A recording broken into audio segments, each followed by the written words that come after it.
नमस्कार, बहुत स्वागत है आपका। आप देख रहे हैं गणपति धर्मा सन्मार्ग। वृश्चिक राशि वालों, शनिदेव का राशि परिवर्तन हो रहा है और शनिदेव के 29 अप्रैल को जैसे ही वो मकर राशि से निकलकर कुंभ राशि में प्रवेश करेंगे, आप ऊपर ढैया शुरू हो जाएगा। तो शनिदेव 2022 में 2 बार राशि परिवर्तन करेंगे। एक तो 29 अप्रैल को वो कुंभ में आ रहे हैं और इसके बाद वो एक बार फिर से 12 जुलाई को वापस से मकर राशि में प्रवेश करेंगे। तो शनिदेव 29 अप्रैल को सुबह 7:52 पर मकर राशि से निकलकर कुंभ राशि में प्रवेश करेंगे और 30 साल के बाद वो अपने घर कुंभ राशि में आएंगे। अब ऐसे में जैसे ही आपकी ढैया शुरू होगी तब आपके जीवन में क्या प्रभाव पड़ेगा, क्योंकि 12 जुलाई 2022 को उल्टी गति से चाल चलते हुए यानी वक्री अवस्था में शनिदेव फिर से मकर राशि में आएंगे और 17 जनवरी 2023 तक मकर राशि में ही रहेंगे। तो मकर में रहने के बाद एक बार फिर से वो कुंभ में जाएंगे।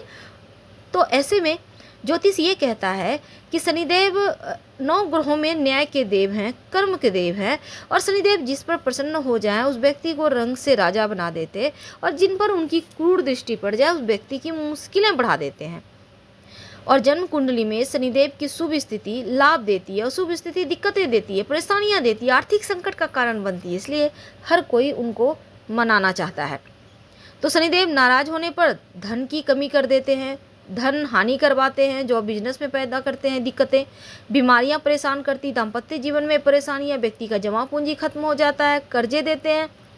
तो ऐसे में जब आपकी ढैया जो चलेगी तो ढैया में जो 2.5 साल होते हैं, लेकिन पहला जो 15 महीना है यानी 1.25 साल वो आपको थोड़ा तकलीफ देगा, लेकिन इसके बाद उतरती भी ढैया आपको तकलीफ नहीं देगा। तो वैदिक ज्योतिष में शनिदेव मंद गति से चलने वाले ग्रह हैं और 29 अप्रैल को शनिदेव का राशि परिवर्तन से आपकी ढैया शुरू हो जाएगी और जब वो आपके तीसरे भाव में आएंगे तब आपको कठिन परिश्रम करवाएंगे, आपको और ज़्यादा एक्टिव रहना होगा।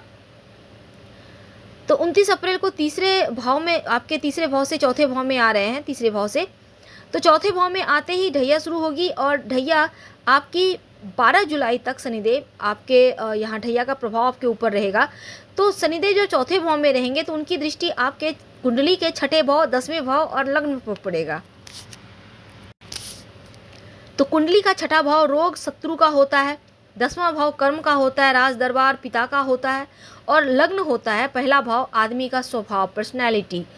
तो ऐसे में शनिदेव के इस भाव में आने से चतुर्थ भाव में विद्यार्थियों की पढ़ाई से थोड़ी एकाग्रता भंग होगी, बिजनेस में थोड़े ठहराव आएंगे, जो लेकिन अस्वस्थ हैं तो स्वास्थ्य लाभ होगा, शत्रुओं पर जीत हासिल होगी, पिता का स्वास्थ्य का लेकिन ध्यान रखना होगा।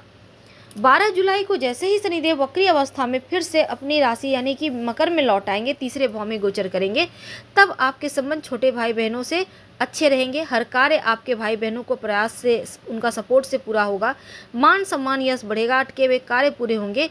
इस समय आप एकदम से पॉजिटिव एनर्जी से भरे रहेंगे। तो तीसरे भाव में रहने से आपका साहस, सामर्थ्य, पराक्रम बढ़ेगा, थोड़ा सा एग्रेसिव रहेंगे, गुस्सैल रहेंगे और शारीरिक फिटनेस का भी ख्याल रखेंगे। तो ऐसे में तीसरे भाव में जब वो रहेंगे तो आपकी कुंडली के 5वें, 9वें और 12वें भाव को देखेंगे। 5वां भाव विद्या बुद्धि संतान का है, 9वां भाव भाग्य का है, 12वां भाव विदेश यात्रा, सैया सुख, लाभ हानि, हॉस्पिटल का है। तो आपका मान सम्मान यश बढ़ रहा है, अटके हुए कार्य पूरे होंगे और एकदम से पॉजिटिव रहेंगे। क्या करें उपाय? देखिए, आप संभव हो तो शनिवार की शाम काले कुत्ते को या किसी भी कुत्ते को खाना खिला सकते हैं, रोटी दूध दे सकते हैं, गरीब व्यक्तियों को अनाज वगैरह का दान करें। जो व्यक्ति बहुत गरीब हैं, जिनके पास कुछ भी साधन नहीं है, उनको थोड़ा साधन मुहैया करवाएं तो आपके लिए उत्तम रहेगा। तो हम आपसे विदा लेंगे, लेकिन उसके पहले एक ज़रूरी सूचना, अगर आप अपने बारे में और ज़्यादा जानना चाहते हैं तो आप हमारे वेबसाइट grandharmasonmark.com पर जरूर आइए, गूगल सर्च कर सकते हैं और साथ ही आपको वेबसाइट का लिंक डिस्क्रिप्शन बॉक्स में आपको मिल जाएगा, आप जरूर आए और फिर बताइए कि कैसा लगा। धन्यवाद, हम फिर मिलेंगे।